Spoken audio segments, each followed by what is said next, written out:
2022년 6월 10일 금요일 독서 여행입니다. 오늘은 물고기는 존재하지 않는다 60페이지부터 90페이지까지 읽어보았습니다. 오늘 읽은 구절을 같이 나눠보도록 하겠습니다. 우리가 왜 기운을 내지 않고 정신을 차리지 못하고 이 지구라는 바위덩이에 보내는 시간이 다 가기 전에 인생의 좋은 점들을 알아차리고 즐기지 않는지 답답해했다.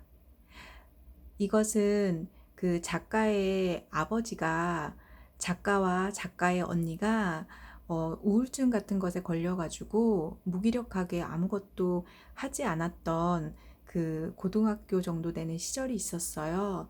그때 두 딸에게 했던 이야기예요.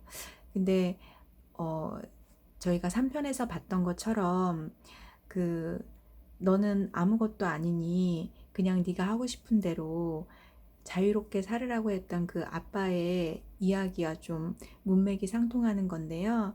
뭐 저희는 살다 보면 인생에서 좋은 점이 더 많고 기쁜 날이 더 많은데도 불구하고 힘든 것만 자꾸 기억을 하는 것 같아요. 괜히 그 힘든 거를 끄집어내 가지고 혼자서 막 묵상하고 그거에 대해서 고민하고 후회하고 이런 삶을 많이 사는데, 그냥 이 짧은 시간, 저희가 한 100년 정도 살잖아요.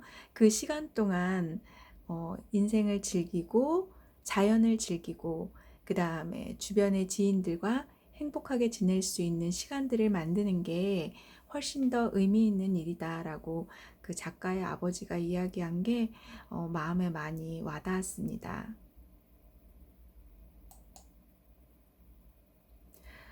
두 번째 구절은 자연은 비약하지 않는다. 다윈에 따르면 자연에는 가장자리도 불변의 경계선도 없다. 이런 말을 하는데요. 이제 과학자들 이야기가 상당히 많이 나옵니다.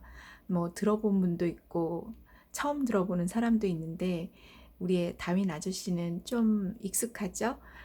어딘가 모르게 알고 계신 분이 나왔네 이런 생각이 드는데, 다윈이 아주 멋진 말을 했더라고요. 자연은 비약하지 않는다. 저희는 이제 어떤 사건이 하나 생기면 그 뒤에 움직이는 보이지 않는 손이 있다고 꼭 생각을 하게 되더라고요. 젊을 때는 그런 생각이 안 들다가 이제 나이가 들수록 그 네이버 뉴스를 봐도 이렇게 뉴스를 쓰면서 이 뒤에서 사람들을 선동하는 그 무언가가 보이게 되고요. 사람의 행동 하나를 봐도 저 사람이 앞에서는 진실한 것 같이 보이지만 뒤에 보이는 새카만 속이 다 보이는 거예요. 그런 게 보여질 때마다 제 자신이 너무 힘들더라고요. 근데 그건 저의 오해일 수도 있는 거예요. 그냥 자연에서 일어나는 현상처럼 그냥 눈에 딱 보이는 그것만 바라봤다면 결코 힘들지 않았을 텐데, 자꾸 그 뒷모습을 보다 보니까 제 자신이 많이 힘들어지는 걸 좀 느끼더라고요. 그래서 자연처럼 너무 과대 해석하지 않고 눈에 보이는 대로만 그 사람이 나한테 다가오는 이유를 그냥 순수하게 받아들일 수 있는 그런 사람이면 참 좋겠다. 나이가 들어가면서 좋은 점도 있지만 나쁜 점 중에 하나가 바로 이거 같아요. 기존에 갖고 있던 나의 경험치에 의해서 다른 사람을 좀 평가하게 되더라고요. 아, 저런 종류의 사람들은 이런 성향이 있지. 그렇게 단정 지어서는 안 되는 건데, 가끔 보면 그런 과오를 저지르는 경우가 많아서 저도 이 다윈의 얘기처럼 어떤 맹신할 만한 그런 과학적인 근거라던가 이게 정답이야 라고 딱 꼬집어서 이야기할 수 없는 그 무언가, 그 자연에 없는 경계선, 가장자리, 이런 것들을 그냥 다 풀어놔야 될 것 같다는 생각이 들었어요. 사람에 대한 마음도 오픈 마인드로, 이런 지식에 대한 마음도 오픈 마인드로, 그런 것이 제 삶을 좀 더 다양하고 풍요롭게 채워줄 수 있다는 생각이 들어서 이 구절이 참 마음에 와닿았습니다.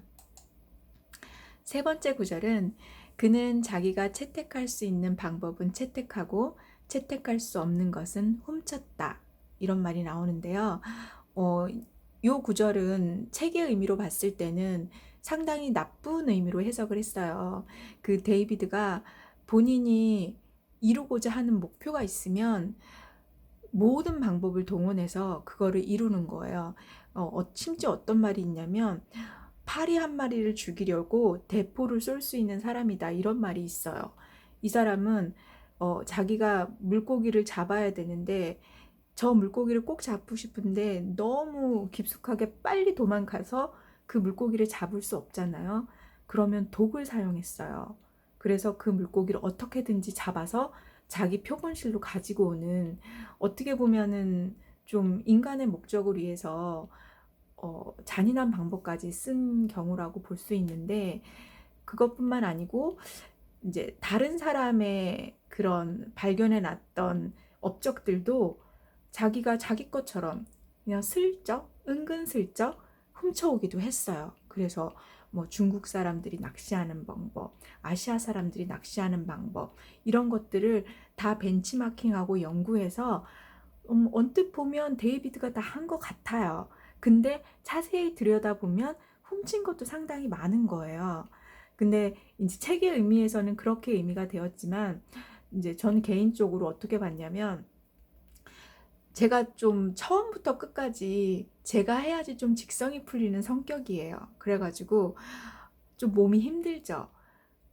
뭐든지 완벽하게 하려고 하고, 그걸 할 때 내가 제대로 안 하면 다시 처음부터 돌아가서 하고, 근데 그걸 누구의 도움을 받아서 하는 거를 별로 좋아하지 않아요.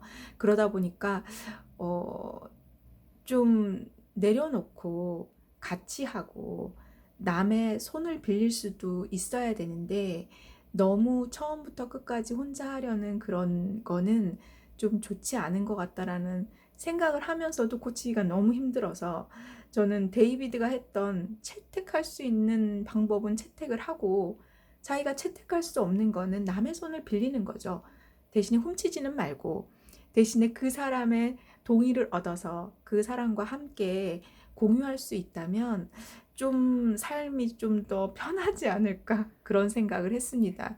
저 자신에게 하는 얘기니까 요거는 책의 내용과 제가 받아들인 내용은 조금은 달라요. 그렇게 이해하시면 될 것 같고요. 어, 하여튼 뭐든지 처음부터 끝까지 내가 해야지 직성이 풀리는 그런 성격은 본인이 참 힘든 것 같습니다. 그렇지 않도록 좀 더 노력을 해보도록 하겠습니다. 다음 구절은 나는 이미 지나간 불운에 대해서는 절대 근심하지 않는다. 낙천성의 방패. 이런 말이 나오는데요. 이거는 데이비드가 한 말이에요.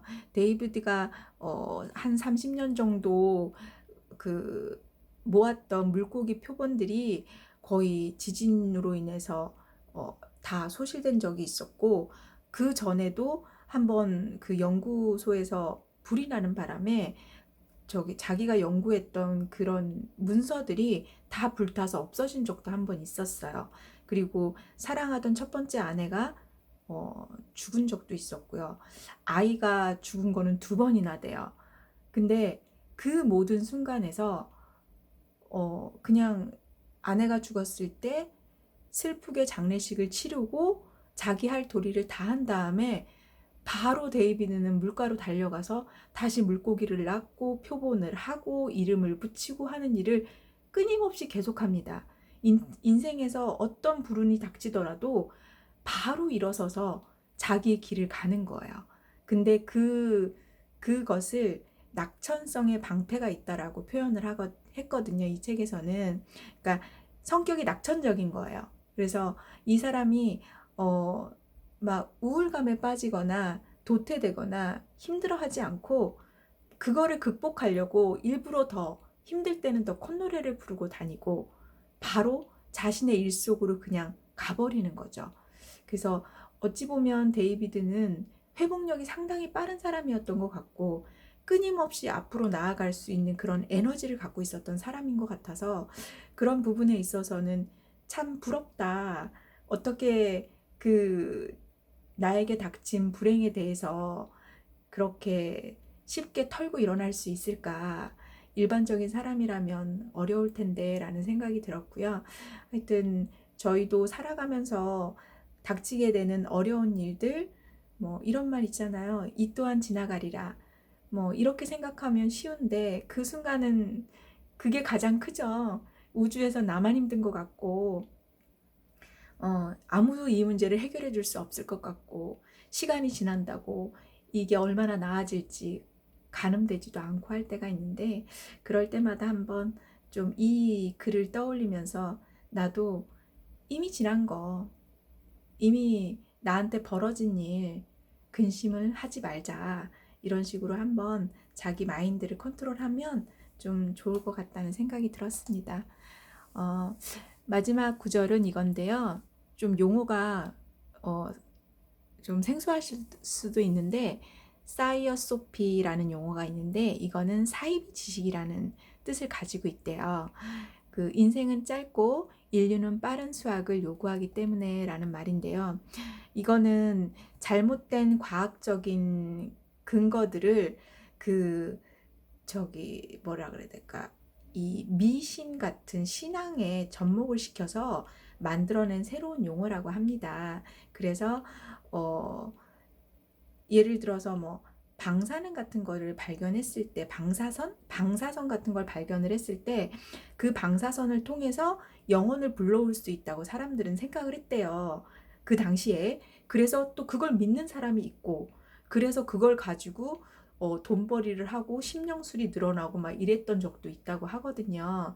그거는 아까 봤던 것처럼 그 비약하는 거거든요. 그 방사선이 갖고 있는 그 기본적인 기능만을 봐야 되는데 거기에다가 덧붙이는 거죠. 너무 과대표장을 해서 이걸 통해서 영혼까지 불러올 수 있고 죽은 자도 데려올 수 있다라고 하는데 사람들은 거기에 현혹된다는 거예요. 문제는. 그리고 너무 쉽게 빠져들고 그리고 그걸 믿고 싶은 거예요. 그게 날 구원해 줄 수 있을 것 같고 그게 정말 존재할 수 있을 것 같다라고 사람들은 믿는다고 해요. 그 이유가 인생이 짧기 때문에 그리고 발견한 것보다 더 많은 수확물을 얻으려고 하기 때문에 그런다고 합니다. 그래서 그런 유혹에 빠지면 안 될 것 같고요. 그 사이비 지식 이런 거에 빠지시면 안 될 것 같고 나 또한 내가 눈에 보이는 것만 정확하게 인지를 해야지 그걸 너무 과대포장하고 현혹시키는 뉴스라던가 기사라던가 유튜브라던가 이런 걸 보면서 나의 중심을 잃지 말아야겠다 이런 생각을 하게 된 구절이었습니다. 그렇게 해서 오늘은 책을 잘 보았고요. 여러분들도 책을 읽고 계신가요? 한번 읽어보시면 자기가 발견하는 구절이 거의 비슷한 구절이라는 걸 아마 아실 수 있을 거예요. 그리고 다음 시간에는 90쪽부터 120쪽까지 한번 읽어보고 또 재미있는 이야기 그리고 제 마음에 들어오는 좋은 글귀들 그런 걸 가지고 한번 찾아보도록 하겠습니다. 독서는 좀 마음이 떠나는 여행이라는 생각이 들어요. 그래서 뭐 우리 몸이 피곤하면 쉬듯이 내 머리가 피곤할 때는 책을 보면서 휴식을 좀 취해주는 게 좋을 것 같고 그러다 보면 잠자고 있던 나의 그 꿈 같은 거를 좀 발견할 수도 있을 것 같고요. 그리고 그런 세계를 통해서 삶이 좀 더 재미있고 즐거워지지 않을까 생각을 합니다. 늘 꿈꾸고 상상하는 인생을 사시기 바랍니다. 오늘도 시청해 주셔서 감사하고요. 남은 시간도 행복하게 채워가시길 바랍니다. 고맙습니다.